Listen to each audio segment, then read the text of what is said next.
आपल्या startup आयडियासाठी funding कधी raise करायचं हे सुद्धा अत्यंत महत्त्वाचं आहे, समजलं पाहिजे आपल्याला.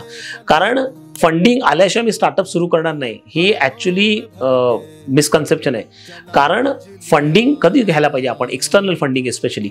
आपण ज्यावेळी बिझनेस सुरू करतो त्यावेळी आपल्याला ग्राहकाला आपली सर्व्हिस आणि प्रॉडक्ट द्यायचं असतं. तो ग्राहक आपण ओळखला, त्या ग्राहकाने आपली सर्व्हिस घेतली, प्रॉडक्ट घेतलं आणि त्याच्यातनं आपलं प्रॉडक्ट मार्केट फिट तयार झालं, प्रॉडक्ट व्हॅलिडेशन झालं.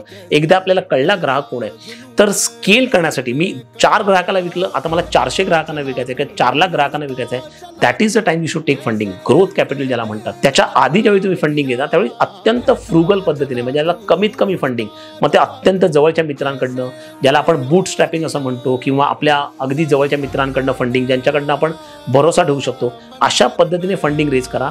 एक्सटर्नल कॅपिटल तेव्हाच रेज करा जेव्हा तुमची आयडिया ॲब्सोल्युटली व्हॅलिडेट झाली असेल. त्याच्यावेळी मग तुम्ही केवळ ग्रोथ कॅपिटल म्हणून ते फंडिंग घेऊ शकता.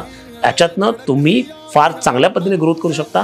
आणि दुसरी महत्त्वाची गोष्ट, इव्हन तुमचा स्टार्टअप फेल झाला तरी सुद्धा you don't create external liability. ज्याच्यातनं बऱ्याच स्टार्टअप उद्योगांची मारामारी होते आणि त्याच्यातनं ते खचून जातात. That will not happen.